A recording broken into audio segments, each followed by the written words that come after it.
May I come in, sir? Please. Good afternoon, sir. Good afternoon, sir. Good afternoon, ma'am. बैठिए। आप Hindi medium दिया है ना? जी सर। अच्छा, आपको स्कॉलरशिप मिले थे हायर एजुकेशन है? जी सर। बहुत अच्छा। और पोस्टर कंपटीशन है? जी सर। सिंगिंग कमोनिस फोक सॉन्ग्स? यस। एक सॉन्ग सुनाइए। सर एक गोपाल बाबू गोस्वामी हमारे यहाँ सिंगर हैं, उनका सॉन्ग मैं आपको सुना रहा हूँ। इसमें एक पत्नी की जो विरह की दशा को बता रहे हैं, जिसमें उनका वो सीमा पे तैनात है। तो वो कहती है, घुघुती न बासा आमे की डाई माँ घुघुती न बासा आमे की डाई माँ घुघुती न बासा। बहुत अच्छा, आगे चलिए। Sir, thank you sir. Gaurav ji sir. What is the आपका ये नाम का तात्पर्य क्या है गौरव? सर गौरव का मतलब है मान सम्मान और एक गर्व की भावना, ये सर मतलब है इसका। हम ये कह सकते हैं कि हमारा इतिहास भी काफ़ी गौरवशाली रहा। जी सर, कह सकते हैं सर। कैसे? सर एक तो यहाँ पर जो साम्राज्य हुए बड़े बड़े, जैसे मौर्यन साम्राज्य हुआ, फिर उसके बाद गुप्ता साम्राज्य हुआ, तो इन्होंने काफ़ी इनके समय में जो कल्चरल डेवलपमेंट हुई और आर्थिक स्थिति भी तब काफ़ी बेहतर थी। और ये बुद्ध और महावीर ने जो जैन धर्म बौद्ध धर्म का प्रणयन भी इसी धरती पर किया। और आगे चलकर मुगलों के काल में भी काफ़ी हमें गतिविधियां देखने को मिली, जैसे आर्थिक गतिविधियां काफ़ी अच्छी थी मिडाइवल टाइम पे। तो सर इस वजह से कह सकते हैं सर काफ़ी गौरवमयी रहा। हिंदी साहित्य में जो है कौन सा ऐसे अध्याय था जिसको हम कह सकते हैं स्वर्णिम अध्याय है? सर छायावाद को माना जाता है स्वर्णिम अध्याय आधुनिक काल में, और ओवरऑल जो है उसमें भक्ति काल को स्वर्णिम अध्याय माना जाता है। अच्छा, हिंदी साहित्य का जनक हम किसको कहेंगे? सर जैसे भारतेंदु हरिश्चंद्र को यह उपमा दी जाती है, क्योंकि उन्होंने आधुनिक काल में खड़ी बोली को स्थापित करने में काफी महत्वपूर्ण भूमिका निभाई थी। अच्छा, आप उत्तराखंड के रहने वाले? जी सर। ठीक है, ऐसे कौन सा 3 सामाजिक समस्या है उत्तराखंड का जो है ना आज के दिन पे आप बता सकते हैं? सर सामाजिक समस्याओं में पहली समस्या पर्वतीय क्षेत्रों में पलायन की है, क्योंकि वहां पर आर्थिक गतिविधियां काफी सीमित होने के चलते पलायन काफी बढ़ रहा है सर, मैदानी क्षेत्रों में और अन्य राज्यों में पलायन कर रहे हैं लोग। दूसरी समस्या सर महिला सशक्तिकरण की है। जैसे एनसीआरबी की रिपोर्ट के आधार पर मैं बात करूं तो सबसे हिमालय स्टेट में सबसे ज्यादा क्राइम महिलाओं के अगेंस्ट उत्तराखंड में हो रहे हैं वर्तमान में। और दूसरी समस्या महिलाओं के राजनीतिक प्रतिनिधित्व में भी काफी कमी है उधर पे। जैसे 70 विधानसभाओं का हमारा जो है क्षेत्र है ये, इसमें केवल 8 महिला विधायक हैं वहां पर। तो सर दूसरी समस्या ये है सर। और तीसरी समस्या सर मुझे लगता है कि रोजगार की कमी है सर। ये 3 समस्याएं हैं सर। अच्छा, ये अभी 4 धाम टूरिज्म की भी बात किया जा रहा है। जी सर। ठीक है, इसके बारे में थोड़ा बताएंगे? सर 4 धाम टूरिज्म वो उत्तराखंड की आर्थिक गतिविधियों का जो है एक मूल आधार है। प्रतिवर्ष वहां पर लगभग 50 लाख पर्यटक जो है आते हैं। तो 4 धामों में हम गंगोत्री, यमुनोत्री, केदारनाथ और बद्रीनाथ को गिनते हैं। वर्तमान में केंद्र सरकार इसको और अधिक बढ़ावा देने के लिए 4 धाम ऑल वेदर रोड प्रोजेक्ट भी वहां पर चला रही है। ये करीब 890 किलोमीटर की सर रोड, इसमें इसका सुदृढ़ीकरण का कार्य वहां पर किया जा रहा है। मेरा अंतिम सवाल जी। यूनिफॉर्म सिविल कोड जी, क्या ये पूरे हिंदुस्तान में लागू होना चाहिए? सर दीर्घकाल में तो सर लागू होना चाहिए सर। क्यों? जेंडर जस्टिस के लिए और सेक्युलरिज्म की मूल भावनाओं को आत्मसात करने के लिए, एक संवैधानिक अधिदेश को लागू करने के लिए सर, और देश की यूनिटी को बनाए रखने के लिए सर लागू होना चाहिए सर। क्या आपको लग रहा है अभी हिंदुस्तान में ना जेंडर जस्टिस हो रहा है ना सेक्युलरिज्म हो रहा है, इसलिए हमको यूनिफॉर्म सिविल कोड लाना है? सर ऐसा नहीं है सर, हम प्रयास तो हम कर ही रहे हैं सर। हम जब से भारत स्वतंत्र हुआ तब से इस संदर्भ में प्रयास जारी हैं, लेकिन यूसीसी सर एक और अच्छा माध्यम हो सकता है सर उसका। अच्छा, thank you. Good evening. Hindi मुहावरों और लुकायतियों में सामाजिक भेदभाव परिलक्षित होते हैं। जी। मैं आपको एक एग्जाम्पल देती हूँ, कहाँ राजा भोज कहाँ गंगू तेली। जी। इस तरह के भेदभाव या समाज का जो दर्पण है, उस तरह के कहावतों के 3-4 एग्जाम्पल्स आप दीजिए। और मैम मैं सोच सकता हूँ थोड़ी देर।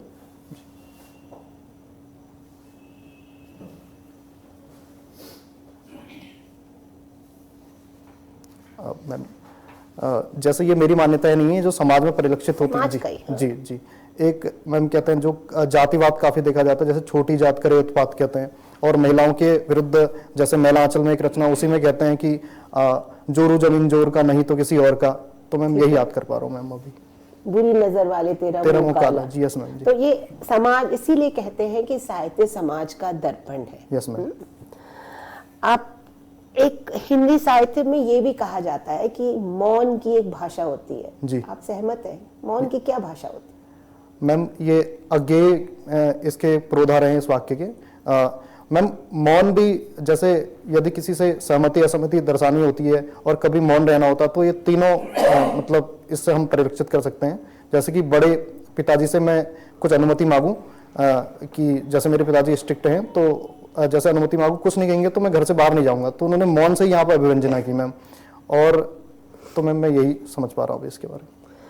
भारतीय अर्थव्यवस्था, जी हम मतलब उसको बहुत आगे ले जाना चाह रहे हैं। जी। 2030 तक तो हम उसे 3rd लार्जेस्ट इकोनॉमी बनाएंगे। Yes ma'am. तो इसमें इसके 3 स्ट्रेंथ्स और 3 वीकनेसेस आप बताएं, आज जो है आपको दिखने में आते हैं।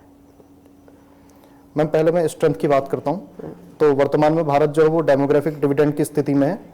तो ये एक वर्कफोर्स भी उपलब्ध करवाता है और एक बड़ा बाजार भी उपलब्ध करवाता है। और दूसरी जो स्ट्रेंथ की बात करूँ तो मैं हम सर्विस सेक्टर में काफ़ी अच्छा कर रहे हैं, और एक्सपोर्ट में भी हमारे सर्विस सेक्टर काफ़ी बेहतर कर रहा है। और तीसरी स्ट्रेंथ में ये समझ पा रहा हूँ मैम, जैसे टेक्नोलॉजी, अभी ये क्यूएस वर्ल्ड रैंकिंग की रिपोर्ट आई थी, तो उसमें फ्यूचर जॉब जैसे एआई, मशीन लर्निंग इत्यादि में हम बेहतर कर रहे हैं अभी।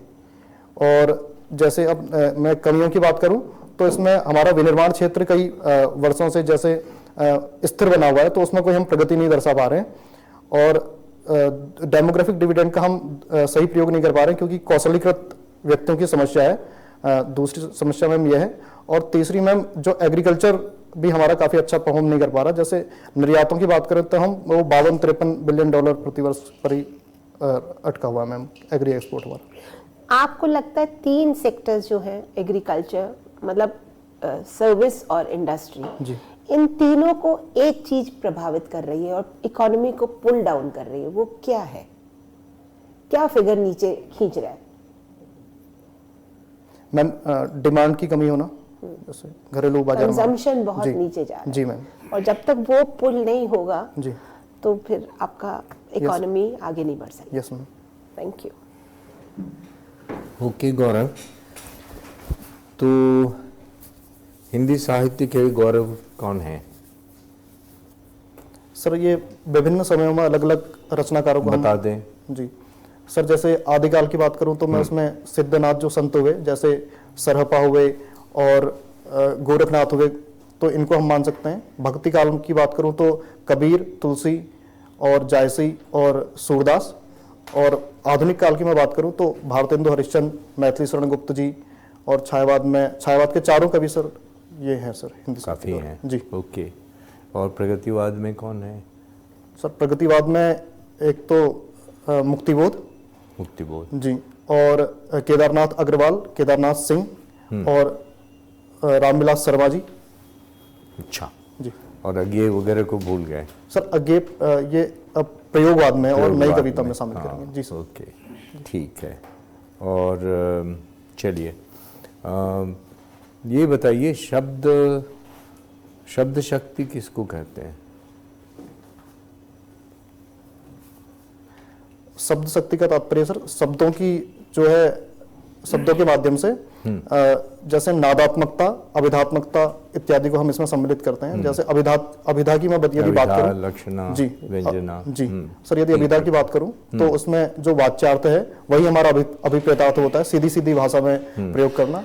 और व्यंजना में सर जैसे एक बाधा उत्पन्न होती है वाच्यार्थ में, जैसे हम किसी परंपरा या रूढ़ी इसको थोड़ा आप क्लिष्ट बना रहे हैं, सिंपल ढंग में समझाइए सबको जी कि एक ही चीज को कैसे कहा जा सकता है। सर जैसे अभिधा में सीधी सीधी भाषा में अपनी बात कहना, जैसे मुझे गिलास चाहिए तो मैं गिलास ले सकता हूँ, ये अभिधा है। ठीक है। और जैसे व्यंजना की बात करूं तो इसमें हम लोकोक्तियों मुहावरों को शामिल कर सकते हैं। जैसे कि नाको चने चबाना में यदि कहूं तो ये इसका कोई अर्थ निकलता नहीं है। तो जब हम परंपरा में कि इसका प्रयोग कैसे होता था, तो नाकों चने चबाना मतलब किसी मुश्किल में पड़ जा, मतलब मुश्किल में डाल देना सामने वाले को, तो ऐसे अर्थ निकालते तो हैं। वो लक्षणा हो गया जी, वो लक्षण है और सर। व्यंजना क्या होगा? सर ये दोनों काफी मतलब हाँ ओके, चलिए आप इसको थोड़ा सा समझने की कोशिश कीजिएगा। जी सर। अच्छा, अनुप्रास अलंकार का एक कोई काव्य बता दीजिए। जी, चरण चाट चटकन चकाट, ये तुलसी की रामचरितमानस से है। और जब भरत राम से मिलने जाते हैं तो वो इस रूप में वर्णन करते हैं इसका, शीतल अंग पग मगडग डोलई, बेहबल बचन प्रेम बस बोलई। बोले हाँ, तो ये अनुप्रास है। जी सर। चलिए, ओके, बहुत बढ़िया। और आपको कवि में कौन अच्छे लगते हैं? सर भक्ति काल में मुझे कबीर अच्छे लगते हैं और आधुनिक काल में सर्वेश्वर मुझे अच्छे लगते हैं सर। सर्वेश्वर दयाल जी। सक्सेना। जी सर। ओके, कौन सी रचना उनकी?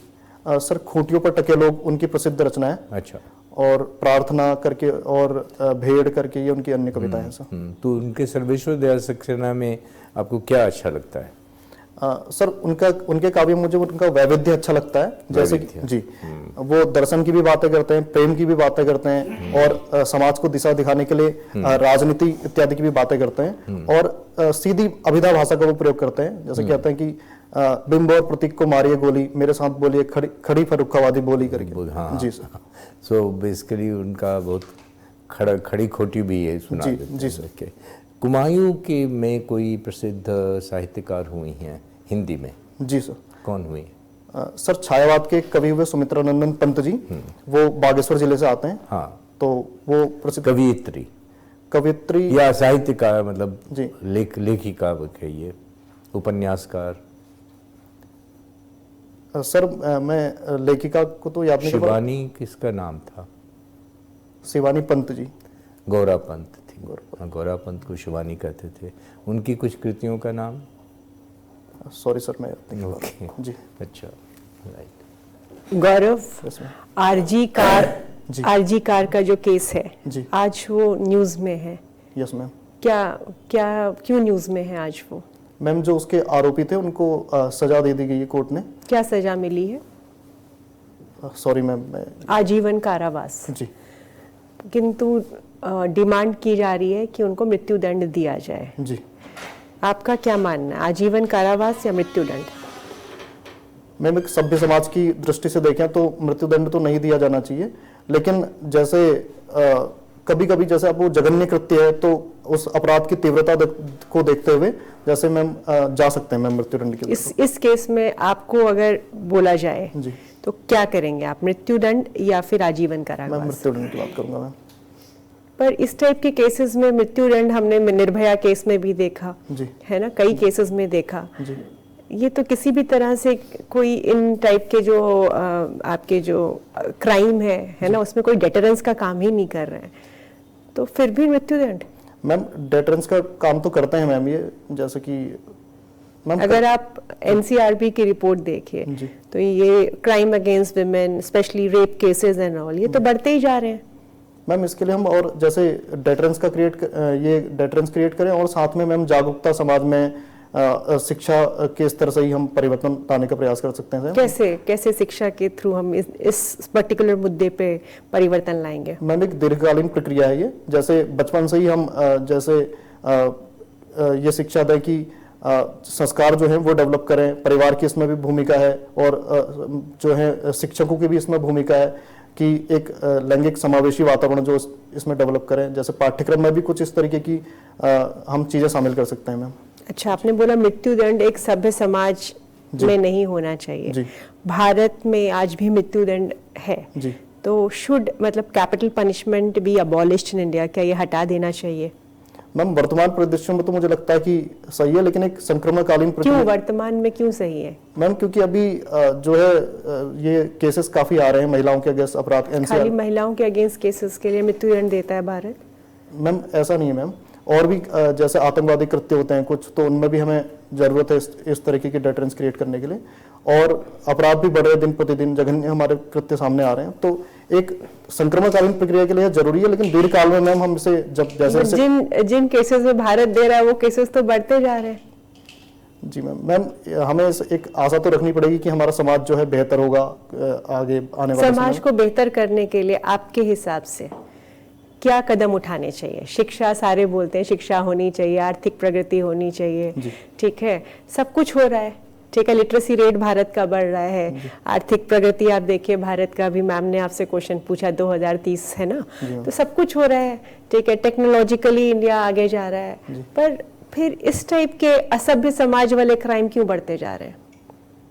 मैम, एक मेरे को लगता है कि जो मूल्यों के स्तर पर हम उतना काम नहीं कर पा रहे हैं, जैसे परिवार के स्तर पर, और जैसे भौतिकतावाद का जुनून काफ़ी सवार हो गया है, तो जैसे सैफ अली खान की हम घटना देख लें, तो मैम इन चीज़ों पर हम काम कर सकते हैं। मैम, वैल्यू सिस्टम को हमें मजबूत करना पड़ेगा और कानून के साथ साथ इसको सैफ अली खान की घटना कैसे? वो तो एक मतलब सैफ अली खान है इसलिए ये घटना ये तो रोज हो रही है भारत में, हम इसको इतना नहीं उछाल रहे, एक सिर्फ सैफ अली खान की हो गई तो हम इसको इतना इम्पोर्टेंस दे रहे हैं। जी मैम, ये बात सही है आपकी। अच्छा, आप उत्तराखंड से हैं जी, मुझे 3 पॉजिटिव और 3 नेगेटिव या चैलेंजेस बताइए भारत और नेपाल संबंधों में। मैम, पॉजिटिव संबंधों की बात करूं तो भारत नेपाल में सबसे बड़ा निवेशकर्ता है नेपाल में, और व्यापार भी नेपाल की दृष्टि से भारत उसका सबसे बड़ा। कितना क्या अमाउंट है हमारा बायलेटरल ट्रेड का, कुछ आइडिया? में डेटा याद नहीं कर पा रहा हूं। ठीक है। और दूसरी जो कॉर्पोरेशन की हमारी सकारात्मक बात है, वो हम जल विद्युत परियोजनाओं के संदर्भ में, जैसे कि हमने गंडक समझौता किया है और कोसी समझौता किया है, और अभी ये पंचेश्वर डैम पे बात चल रही है। और तीसरा क्या पॉजिटिव, भारत कुछ बिजली विद्युत ले रहा है नेपाल से? जी मैम, कोई मेजर एग्रीमेंट हुआ है पिछले साल? मैम अरुण नदी को लेके शायद। अच्छा जी।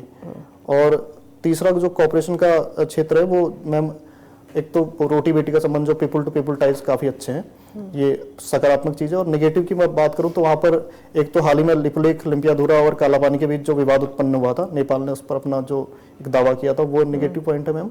और दूसरा चाइना का इन्फ्लुएंस वहां पर बढ़ रहा है, जैसे कि BRI प्रोजेक्ट में नेपाल शामिल है।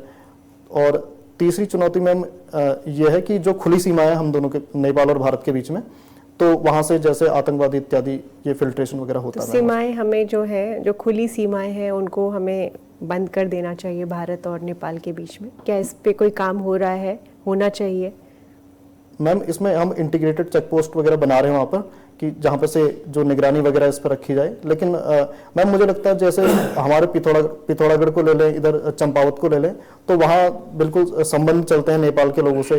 तो मैम मेरे को लगता है बंद सीमा तो इसे नहीं करना चाहिए, थोड़ा निगरानी हमें बढ़ानी चाहिए मैम। इसके लिए हम जो है टेक्नोलॉजी का प्रयोग कर सकते हैं और बेहतर कर सकते हैं मैम इसमें। सर गौरव फॉर्मल पार्ट कर चुका है जी, हम आपका अभी बुलाएंगे जी, आप जाइए जी। और इनफॉर्मल पार्ट के लिए बुलाएंगे। Thank you sir, thank you ma'am. Thank you.